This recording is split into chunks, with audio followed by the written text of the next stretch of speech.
Really interesting here is that Israel has historically played an interesting role in Latin America. And it's much like South Africa, it's not a nice role.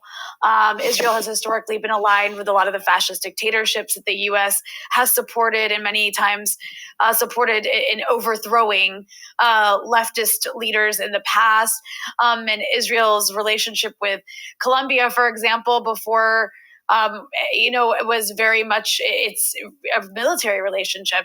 Back when Colombia was run by right wingers before Gustavo Petro, they often bragged that they were the Israel of Latin America. But I'm curious if you could just maybe briefly walk us through some of that history and maybe why some of these left-leaning leaders in Latin America might not have a great affinity for Israel.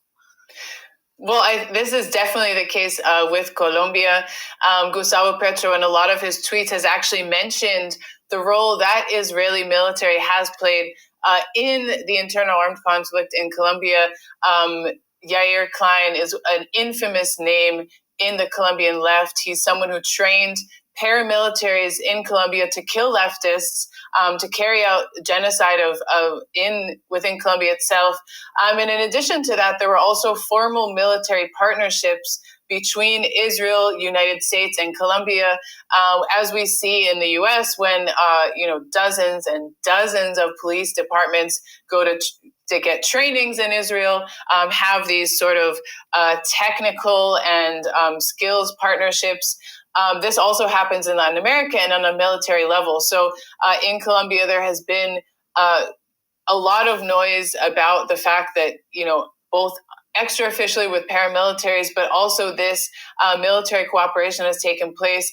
The Colombian military is responsible for war crimes in their country, for disappearing thousands of people. And of course, there was Colombian military cooperation with Israel and the United States during the infamous false positive scandal in the 2000s when over 6,000 people were assassinated and dressed up as guerrilla combatants.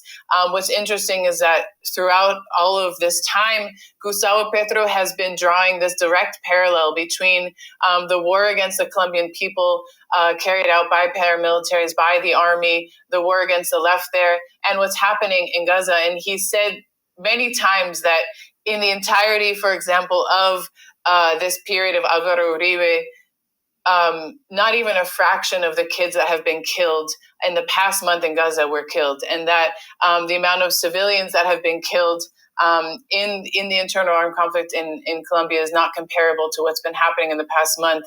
I think he feels this extremely deeply.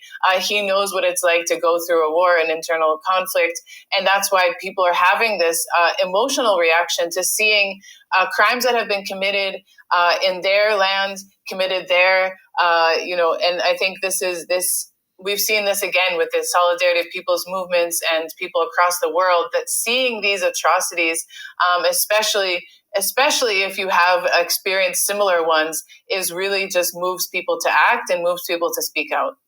Latin America may be geographically far from the region, but there is a huge impact in what's been happening. As you mentioned, there have been mass protests on the streets this past weekend on the International Day of Action and Solidarity called for by the International People's Assembly. We saw mass mobilizations in Sao Paulo, Brazil, in dozens of other cities across Brazil, in Bogota, Colombia, in Mexico City, many other cities across the region. But also, as we've spoken about many times on this show, Latin America is currently in a moment where we have a record number of progressive governments in the region. As we know, progressive does not necessarily mean progressive or good on Palestine, as I think a lot of the U.S. so-called progressives have proven to us.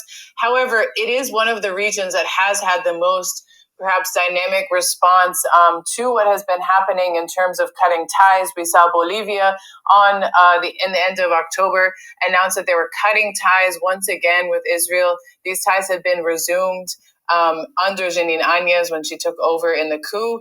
Previously, Evo had cut ties with Israel. Countries like Colombia, Chile, and Honduras have recalled their diplomatic personnel from Israel. Again, this isn't taking the step of fully cutting ties, but it is a clear sign. And leaders like Gustavo Petro, he's been probably one of the most outspoken leaders in the entire world in terms of what has been happening, posting day after day, condemning the genocide, condemning the killing of kids, condemning the position also of Israel to attack anyone who's condemning what's happening and calling it anti-Semitism. He himself has faced very, very, very difficult diplomatic blowback from the U.S., its allies, and Israel over his position in support of the Palestinian cause. Of course, we know Gustavo Petro's support of Palestine did not start now in October. He's historically understood the importance of a free Palestine and the struggle against Zionism and imperialism.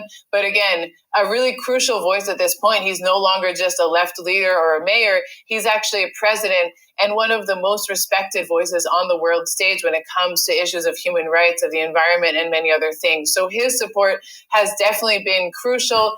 And so I think this diplomatic pressure from Latin America, although it's not the global north, which is truly the lifeblood of the Zionist project, it still has been crucial in even mobilizing its own citizens. I remember I was speaking to progressive activists in Colombia, and they said, we've never been so proud of our president, and we're going to take the streets and defend this position that he has so boldly taken. So I think we're seeing not only people's movements mobilizing in support of Palestine, but also seeing that when their leaders take these bold stands, they have also taken to the streets. And of course, I would be remiss to not mention Venezuela and Cuba, who didn't have to cut ties because they really don't have many relations. Fantastic show every single week, breaking down this and many more things. So thanks, as always, Zoe, for joining us. Thanks so much for having me. And that's just an image of protests in Puerto Rico when a protester scaled the flagpole, took down the American flag, and replaced it with a Palestinian flag. I mean, what an image in occupied Puerto Rico, showing the full solidarity for Palestine, anti-colonial struggle united. I think that's just a beautiful way to end it.